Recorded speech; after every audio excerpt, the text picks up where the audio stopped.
चलिए आपको सीधे उज्जैन लिए चलते हैं, जहां उज्जैन की कालिदास अकादमी में विक्रम उत्सव 2025 के तहत पौराणिक फिल्मों का अंतर्राष्ट्रीय महोत्सव के समापन कार्यक्रम में मुख्यमंत्री डॉक्टर मोहन यादव संबोधित क्या सुना, आनंद आ गया, जोरदार अभिनंदन। हमारी मैं तो यही सोच रहा था कि इनकी आवाज भी इतनी अच्छी कि ये अपने भारतीय गाने वाने भी गायन करते हैं तो बहुत आगे तक जाते हैं। लता जी का एक नया हमारा उनका जन्म देख रहे हैं। वाकई जितने अच्छे ढंग से अपने विचार भी आपने व्यक्त किए, जो कई बार हमारे अपने अंदर के जो बातें हैं उसका अगर उस भाव से और सूरीराम से चल करके आपने अपनी भावना उज्जैन से उस संस्कृति से जोड़ करके जो विचार व्यक्त किए, वाकई अद्भुत है। मैं आज के इस अवसर पर पुनः आपका अभिनंदन करता हूँ, आपका स्वागत करता हूँ। और मुझे लगता है सूरीनाम का ये देश के नाम का थोड़ा शंका हो रही है, तो सूरीनाम है कि श्रीनाम है? इसका नाम श्री राम है, ये तो अपभ्रंश में हो गया है। तो जब अयोध्या में श्री राम मुस्कुरा रहा है तो हमारी बहन भी मुस्कुरा रही, उसका आनंद बोला जय जय श्री राम। ये परमात्मा की दया है। हमारे यहाँ से जब लोग अपने यहाँ से किसी न किसी उस दौर की बात करेंगे तो कष्ट होगा, लेकिन ये विशेषता भारतीय लोगों की है।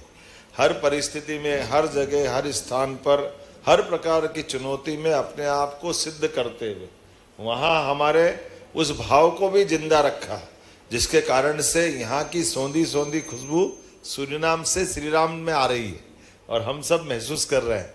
हम सब इस बात के लिए भी आनंद है, आज विक्रमोत्सव संस्कृति मंत्रालय के द्वारा जब ये इसके आयोजन की रचना बनी तो हमारे यहाँ फिल्म फेस्टिवल और धार्मिक फिल्मों फेस्टिवल, ये भी बड़ी चुनौती की बात थी, लेकिन ये हमारी कला संस्कृति की सभ्यता के अतीत के उस सुंदर पृष्ठों में से एक है।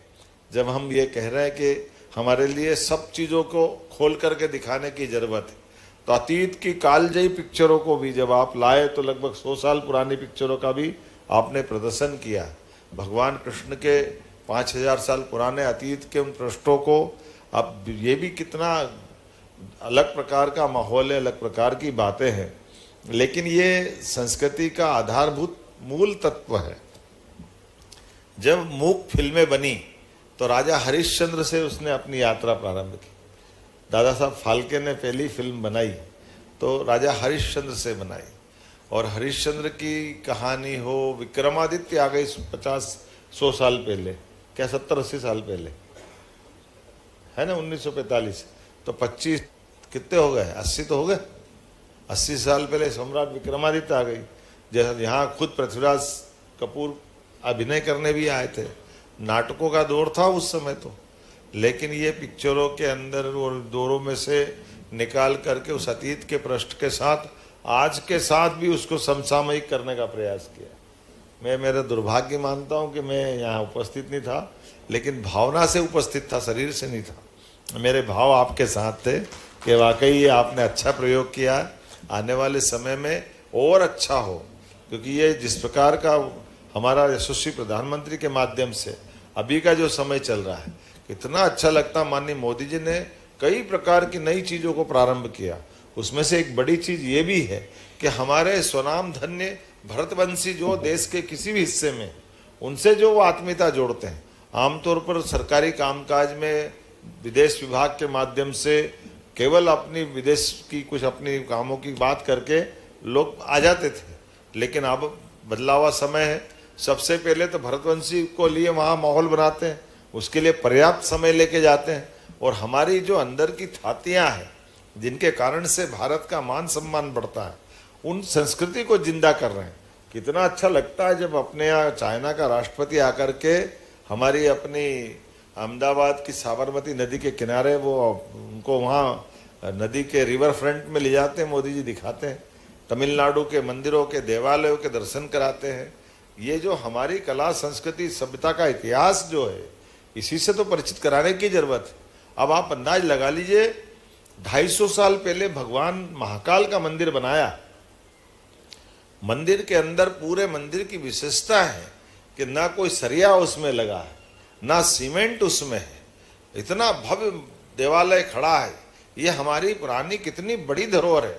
और केवल वो नहीं, ऐसी बहुत सारी चीजें हैं। मोहम्मद गजनवी ने जो सोमनाथ का मंदिर तोड़ के ले गए, उस तोड़े गए सोमनाथ के मंदिर चांदी के दरवाजे को महाजी सिंधिया वापस लगभग 200-250 साल पहले वहां से लेकर के आए और उज्जैन के गोपाल मंदिर में लगा करके हमारा वो गौरवशाली इतिहास को जीवंत किया।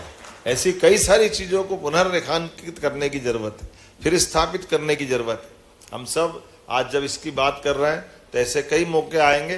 विक्रमादित्य विक्रमोत्सव के माध्यम से हम उस सुशासन के काल की बात कर रहे हैं, उनकी विशेषता की बात कर रहे हैं, और उनका जो विराट व्यक्तित्व है उसमें सारे आयाम समाये हुए हैं। इसलिए विक्रमादित्य बात कर रहे हैं तो विश्व की बात करना पड़ेगी, और विश्व की बात करना पड़ेगी तो इसी प्रकार के विषय लाना पड़ेंगे जो विश्व से हमको जोड़े।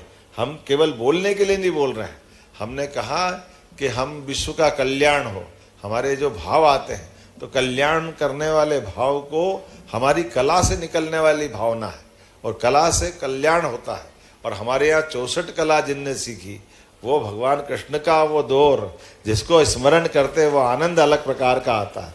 तो भगवान कृष्ण यहाँ शिक्षार्थी बन के आए थे, उनके माध्यम से 64 कला, 14 विद्या, 18 पुराण, 4 वेद, सब उपनिषद जो उनने अपने पास पाया है बाद में दुनिया को जो उनने दिया है, तो वो जो उनके पास मिला वो उनके गुरु सांदीपनि ने दिया है।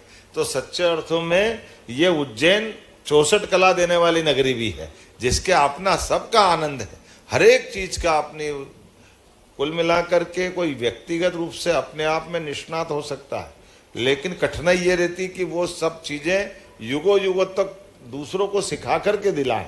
हम अपनी चीजों को बांटें, उस बांटने वाले क्रम में अवंतिका का अपना एक अलग महत्व है।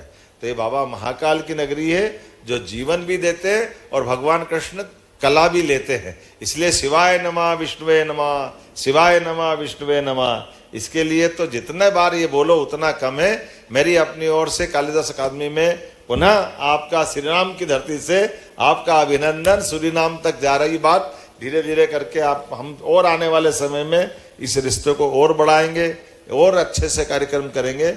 मेरी अपनी ओर से समापन के अवसर पर पुनः संस्कृति मंत्रालय, यहाँ की हमारी विक्रमादित्य आयोजन समिति, कालिदास अकादमी के सारे डायरेक्टर सहित सभी लोग, माननीय श्री राम तिवारी जी, ऐसे सारे राजेश कुशवाहा जी, नरेश शर्मा जी और सारे लोग, एक बार ये सारे काम को करना सरल है, लेकिन घर बार सब भूल करके इसमें डूबना कितना कठिन जाता है। और अब ये विक्रमादित्य का परचम लहरा रहा है। अभी हमने परसों कैबिनेट में भगवा ध्वज और उस भगवा ध्वज के ऊपर सूर्य चक्र, कितना अच्छा लग रहा था। गुड़ी पड़वा के लिए वो ध्वज का लोकार्पण किया कि उस ध्वज को हम याद कर रहे हैं, रेखांकित कर रहे हैं।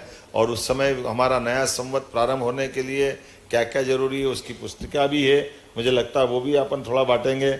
आज के इस अवसर पर माननीय प्रभारी मंत्री जी अनिल जी और दिलीप जी परिहार, इनका सबके बोलने का समय मुझे मिल गया। मैं आपका भी आभार मानता हूँ, आपकी सबकी तरफ से बोल रहा हूँ। और यहाँ बैठे मरायन भारती जी से लेकर के महापौर और हमारे सारे बहन कलावती जी और बाकी सारे लोग बैठे हैं, आप सबका भी अभिनंदन करता हूँ। और उम्मीद करेंगे कि ये भी एक मस्ती है यहाँ पर जीवन में। आप एक बार और गौर करके जाना, उज्जैन की धरती पर ऐसे कई सारे लोग हैं जो अपने पास किसी भी कला के लिए पागलपन की सीमा तक जाकर भी उस कला में ही डूबने का आनंद देख रहे हैं। यद्यपि आर्थिक दुनिया से ये अलग अलग प्रकार के आकर्षण है, लेकिन सारे आकर्षणों के बीच उनके पास विकर्षण है। और विकर्षण का मतलब, जैसे हमने कहा है, कई सारे लोग वाकणकर जी से लगा करके डॉक्टर श्याम सुंदर जी निगम तक, अभी डॉक्टर भगवती लाल राजपुरोहित चलते फिरते हमको दिखाई देते हैं, उनको पद्मश्री दिया है, कई सारी 100 से ज़्यादा पुस्तकों का प्रकाशन कर दिया। उनके जीवन में एक ही धुन है कि अधिकांश समय अपनी साधना के मार्ग पे चले। तो ये ऐसे धन के बजाय आपने सही कहा है कि हमारी संस्कृति से जुड़ने के जो मार्ग पे चलने के रास्ते हैं। और ये वो धरती है कि पृथ्वी पे नहीं, मंगल पे पहुंचाने वाली धरती भी यही है उज्जैन। यहाँ हमारे यहाँ बाबा खगोल की दृष्टि से भी अतीत के काल से ये ग्रह रचनाओं से अगर संबंध किसी का रहा है, इस अवंतिका का रहा है। मैं आपको इसकी ज्योग्राफिकली बताना